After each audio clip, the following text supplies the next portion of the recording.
ಕೇದಾರ್ನಾಥ್ ಆಗಲಿ ಎಲ್ಲೇ ಆಗಲಿ ರಿಯೂಸಬಲ್ಸ್ ಇಟ್ಕೊಂಡು ಹೋಗೋದೇ ಬೆಸ್ಟ್ ಸೊಲ್ಯೂಷನ್. ನೋಡಿ, ಈ ಚಿಕ್ಕ ಬ್ಯಾಗಲ್ಲಿ ಹ್ಯಾಂಡ್ಸ್ ಫ್ರೀ, ಪರ್ಸಲ್, ದುಡ್ಡು, ಖರ್ಚೀಫು, ಚಾರ್ಜರು. ರಿಷಿಕೇಶಲ್ಲಿ ಆರತಿ ಟೈಮಲ್ಲಿ ಮಳೆ ಅಂತ 2 ಪೋನ್ಶೋ ಪರ್ಚೇಸ್ ಮಾಡಿದ್ವಲ್ಲ ಅದು, ಆಮೇಲೆ 2 ತಟ್ಟೆ, 2 ಲೋಟ, ಆ ಲೋಟ ಒಳಗಡೆನೆ ಹಿಡಿಸೋವಂಥ ಒಂದು ಬಾಟ್ಲ್ ನನ್ನ ಹತ್ರ ಇತ್ತು ಅದು, ಆಮೇಲೆ 2 ಸ್ಪೂನು. ಇದೆಲ್ಲ ಎತ್ಕೊಂಡು ಹೋಗೋದು ಕಷ್ಟ ಅಂದರೆ ಸರಿ, ಆದರೂ ಡಿಸ್ಪೋಸಬಲ್ಸ್ ಅಲ್ಲಿ ಯೂಸ್ ಮಾಡ್ತಾ ಸಾಧ್ಯವಾದಷ್ಟು ಉಳಿಸ್ಬೋದು.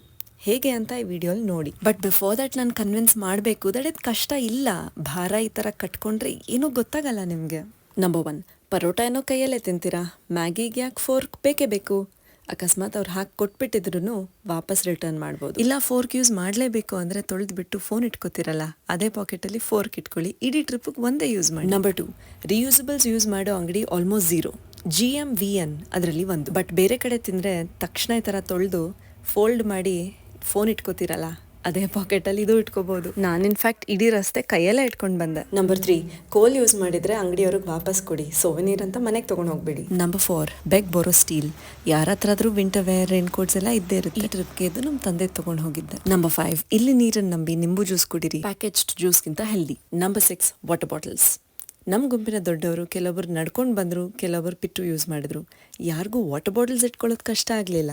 ಮೇಲೊಂದು 3, ಕೆಳಗಡೆ 1-2 ರೀಫಿಲಿಂಗ್ ಸ್ಟೇಷನ್ ನೋಡಿದೆ, ಬಿಸಿನೀರೇ ಕೊಡ್ತಾರೆ. ನಾವು GMVN ಅಲ್ಲಿ ಇದ್ದಿದ್ರಿಂದ ಅಲ್ಲೇ ಫಿಲ್ ಮಾಡ್ಕೊಂಡು ಬಿಡ್ತೀವಿ, ಬಿಸಿನೀರೇ ಕೊಡ್ತಾ ಇದ್ರು. 7, 8, 9, 10 ಹೇಳ್ತಾ ಹೋಗ್ಬೋದು. ಪ್ಯಾಷನ್ ಇರಬೇಕು ಇವೆಲ್ಲ ಮಾಡೋಕ್ಕೆ. ಎಷ್ಟು ಸಾಧ್ಯ ಆದರೆ ಪ್ಲಾಸ್ಟಿಕ್ ಏನು ಯೂಸ್ ಮಾಡದೆ ನಮ್ಮ ಬಾಟಲ್ ತೊಗೊಂಡು ನಮ್ಮ ಬಾಟಲ್ನಲ್ಲೇ ನೀರು ಕುಡ್ಕೊಂಡು ಬಂದ್ವಿ. ಯಾಕೆ ಹೀಗೆ ಹಾಕ್ತೀರಾ, ಡಸ್ಟ್ಬಿನ್ನಲ್ಲಿ ಹಾಕಿ ಅಂತ ನಾವು ಜನಗಳಿಗೂ ಹೇಳಿದ್ವಿ. We consumed water from a glass from all the shops on the way. We didn't buy a plastic bottle or we didn't carry our own water bottle, but instead we took water from the shops.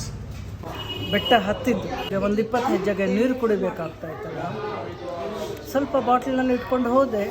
But ಎಷ್ಟು ಸಾಕಾಗುತ್ತೆ, ಬೆಟ್ಟದಿಂದ ನೀರು ಹರಿತಾ ಇರುತ್ತೋ ಅಲ್ಲಿ bottle ಹಿಡಿಯೋದು, ನೀರು ಕುಡಿಯೋದು. ಅದು ಪೌಷ್ಟಿಕಾಂಶಗಳಿಂದ ಇತ್ತು, ವೈದ್ಯಕೀಯ ಗುಣಗಳನ್ನು ಹೊಂದಿತ್ತು. ಇವತ್ತಿಗೂ ಗಂಟ್ಲು ಏನೂ ಆಗಿಲ್ಲ, ಮೂಗು ಏನಾಗಿಲ್ಲ, ಕಿವಿ ಏನಾಗಿಲ್ಲ. ದೈವಾಂಶ ಸಂಭೂತ ನೀರದು, ಮತ್ತು ಔಷಧೀಯ ಗುಣಗಳನ್ನು ಹೊಂದಿರುವಂಥ ನೀರು.